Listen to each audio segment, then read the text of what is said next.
नमस्कार सर, मेरा नाम विकास है। आज का टॉपिक है एसबीआई का बेस्ट म्यूचुअल फंड जिसने 10 लाख को 27 लाख बना दिया है। तो आज इसी के बारे में हम इस वीडियो में विस्तार से चर्चा करेंगे। देखिए, एक बात मैं हर किसी से कहता हूँ, शुरू से ही कहता आया हूँ कि हर किसी को एसआईपी जरूर करना चाहिए।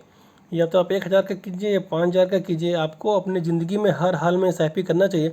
क्योंकि भविष्य में कोई भी जो फाइनेंशियल प्रॉब्लम आपकी ज़िंदगी में जो आने वाली होगी, उससे आपको एसआईपी आपका बचा लेगा।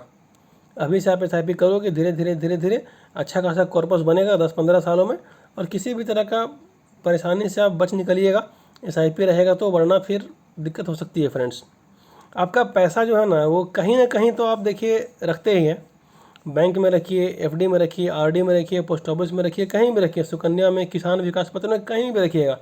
कोई भी आदमी ऐसा नहीं आज के डेट में कि खा पी के सब अपना पैसा ख़त्म कर देता होगा। कुछ ना कुछ बचाता ही होगा, क्योंकि ज़माना हाईटेक हो चुका है, दुनिया सब कुछ समझ चुका है। तो खा पी के जो पैसा बच रहा है उसको बैंक के एफडी आरडी में न रख करके यदि आप म्यूचुअल फंड में रखिएगा तो भविष्य में आपके लिए बेहतर होगा। क्योंकि इन जगहों पे आप रखिएगा तो 7 से 8% मैक्सिमम आपको मिलेगा, उससे अधिक कहीं मिलने वाला नहीं है। यदि उससे अधिक कहीं मिलता है तो मुझे कमेंट में बताइएगा। और म्यूचुअल फंड में रखिएगा तो आपको तो पता ही है, कितना भी मोगेम्बो चाल चलेगा, कुछ भी करेगा तो 15 से 20% ईजिली मिलता है। देखिए, म्यूचुअल फंड में ना लोगों का भरोसा दिन पर दिन बढ़ता जा रहा है। पहले थोड़ा सा भरोसा कम था म्यूचुअल फंड पे। इन सब चीज़ों को लोग कुछ और समझते थे कि सब एक जुआ है, डर जाएगा, भाग जाएगा, बुला जाएगा, लेके चला जाएगा। तो अब वो सब बात नहीं रहा है। अब लोग साक्षर हो गए हैं, एजुकेटेड हो गए हैं, अब लोग समझते हैं। देखिए, जो सेंसेक्स और निफ्टी है ना, जो शायद नाम कभी आप भी सुने होंगे। देखिए, देश की अर्थव्यवस्था चलती है इस पर। सेंसेक्स में 30 कंपनी जो लिस्टेड है, उन कंपनीज़ को आप खोलिएगा तो उसमें देश की सबसे दिग्गज जो कंपनियां हैं वही सब उसमें है। देश का अर्थव्यवस्था चलता है भाई, इन सब कोई डूबने भागने कंपनी नहीं है। निफ्टी टॉप की 50 कंपनियां निफ्टी में लिस्टेड है। उन सभी का भी आप देखिए खोल करके, उसमें कौन कौन सी कंपनी है, क्या है, सबका कितना सबका मार्केट कैप है, तो आपको समझ में आएगा। ज़्यादातर लोगों को पहले म्यूचुअल फंड के बारे में गलत अवधारणा थी कि भाग जाएगा, डूब जाएगा, हेरा जाएगा। बट ऐसा अभी तक हुआ कुछ नहीं। आपका पैसा, जहाँ भी आप पैसा रखते हैं, बैंक में, पोस्ट ऑफिस में, सुकन्या में, कहीं भी रखिएगा, पैसा आपका जाएगा मार्केट में। वो पैसा किसी मंगल ग्रह में नहीं जाएगा। पैसा कहाँ जाएगा? मार्केट में ही जाएगा। और वहाँ से रिटर्न जनरेट होगा 18 से 20%, आपको मिलेगा 6 से 7%। बाकी पैसा कहाँ जाएगा वो आप समझ सकते हैं। 20% वहाँ से जनरेट होगा, 6-7% मिलेगा, 10 से 12% पैसा चला जाएगा मोगेम्बो के पास। मोगेम्बो उसको यूज करेगा, क्योंकि आपके मन में एक डर है कि फ्लक्चुएशन है, मार्केट है, ऊपर नीचे होता है, डर जाना है, मार्केट थोड़ा सा गिर गया डर जाएंगे। बट डरना नहीं है। लंबे टाइम में आप जाकर देखिए क्या होता है। पिछले 10 सालों का रिकॉर्ड देखिए, 5 सालों का रिकॉर्ड देखिए, तो समझ में आएगा। अब पैसा आपने आज लगाया, 1-2 महीना मार्केट गिरा, पैसा थोड़ा सा कम हुआ, आप डर के पैसा निकाल लिए। फ़ायदा किसको हो गया? मोगेम्बो का फ़ायदा हो गया। नुकसान किसका हुआ? आपका खुद का हुआ। मैं हमेशा बोलता हूँ कि स्टार्ट योर एसआईपी नाउ। आपको एकदम अभी के अभी एसआईपी शुरू कर देनी चाहिए। क्योंकि एसआईपी में सारा पैसा जो है ना, आप हर महीने जो लगाते हो, वो सारा पैसा आपका एवरेज होता चला जाता है। इसलिए एसआईपी में किसी तरह की कोई परेशानी नहीं है, कोई तामझाम नहीं है। आप आराम से जाइए, एसबीआई के ब्रांच में जाइए, जहाँ भी आपका अकाउंट है वहाँ जाइए, और वहीं पे म्यूचुअल फंड का जर्नी स्टार्ट कीजिए। वहीं से म्यूचुअल फंड डिस्ट्रीब्यूटर वहाँ पे रहते हैं सारे बैंक्स में, तो बहुत सारे फंड वो आपको बताएंगे। बट आपको चुनना कौन सा है? जो मैं हमेशा बताता हूँ, मिड कैप या स्मॉल कैप कैटेगरी। क्योंकि यही दोनों कैटेगरी ऐसा है जो कि आपका फ्यूचर में अच्छा खासा वेल्थ क्रिएशन करेगा। बाकी में अगर आप चले गए तो फिर आपका वेल्थ क्रिएशन उतने अच्छे से नहीं हो पाएगा। अब देखिए, एक प्रीवियस रिकॉर्ड देखते हैं एसबीआई म्यूचुअल फंड का। ओनली फॉर एसबीआई का मैं बात कर रहा हूँ। एसबीआई म्यूचुअल फंड का प्रीवियस रिकॉर्ड देखते हैं वो क्या कहता है। यहाँ पे मैंने लिया है सिंस इंसेप्शन ऑल इक्विटी में सिर्फ एसबीआई के फंड्स को, ठीक है। जब से ये शुरू हुआ है तब से उन फंड्स में किसी ने मात्र 10 लाख रुपए रखा होगा, तो उसके पास आज कितनी वैल्यू है वो आज देखिए। देखिए, सबसे पहले आता है एसबीआई का लॉन्ग टर्म इक्विटी। 1993 से चल रहा है, 30 साल से ऊपर हो गया, ठीक है। 10 लाख किसी ने लगाया होगा उस समय में, तो उसके पास आज 3,86,00,000 रुपया है। एसबीआई का मैग्नम मिड कैप, एसबीआई का मैग्नम ग्लोबल, 10 लाख की वैल्यू 1,78,00,000। SBI का फ्लेक्सी कैप 10 लाख की वैल्यू 99,31,000 रुपया। SBI का मिड कैप 10 लाख की वैल्यू 2,10,000 रुपया। इस तरह से यदि आप देखेंगे SBI का डिविडेंड वाला फंड जो है 10 लाख का बनाया है कितना, 13,80,000 रुपया। देखिए मैं हमेशा कहता हूँ इस वाले फंड से बचना है आपको, डिविडेंड वाले फंड से बचना है। डिविडेंड वाले फंड में यदि आप गए तो क्या हुआ हाल, यहाँ देखिए कहाँ तो वहाँ बन रहा था 10 लाख का 1.5 करोड़ 2 करोड़, यहाँ कितना बन रहा है 10 लाख का 13 लाख। हो गया गेम। कहाँ गया पैसा, चला गया मोगेम्बो के पास। मोगेम्बो चाल चला, पैसा चला गया आपका मोगेम्बो के पास। आप तमाशा देखते रहिए अब मोगेम्बो का।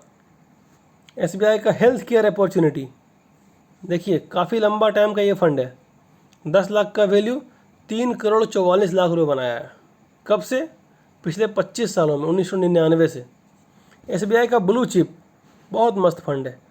10 लाख का वैल्यू 80 लाख रुपया, 2006 से चल रहा है।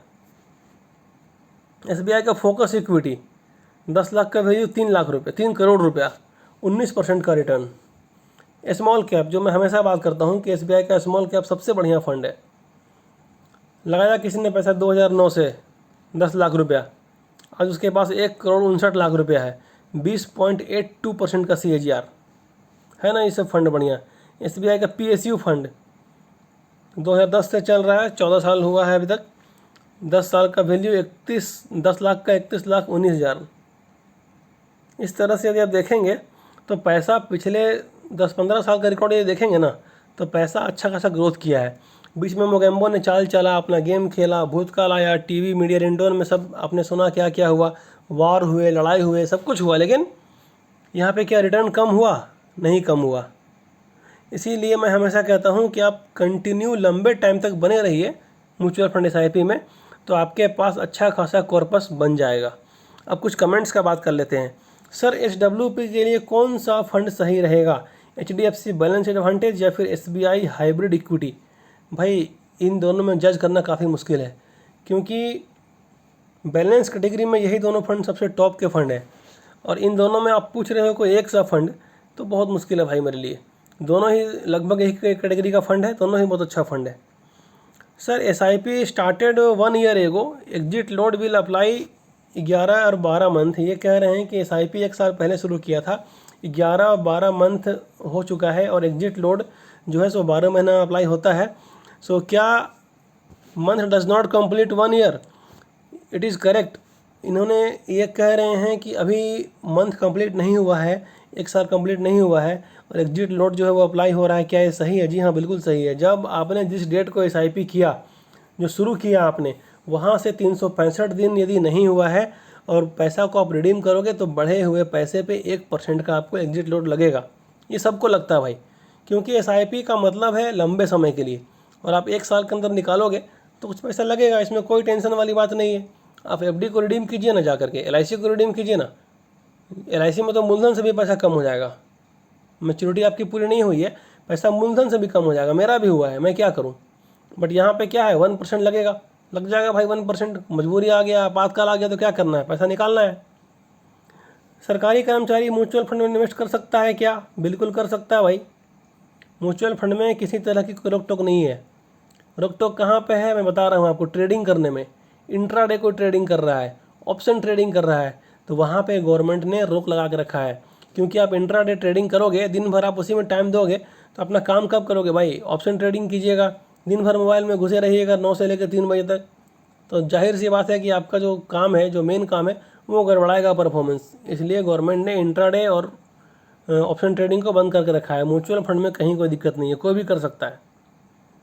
Sir HDFC small cap versus axis small cap में से कौन सा लॉन्ग टर्म के लिए बेहतर होगा? भाई दोनों ही बेहतरीन फंड हैं, और यदि इन दोनों में आप मेरा पर्सनल ओपिनियन जानना चाहिएगा तो मैंने भी इसमें HDFC स्मॉल कैप में पैसा निवेश किया है।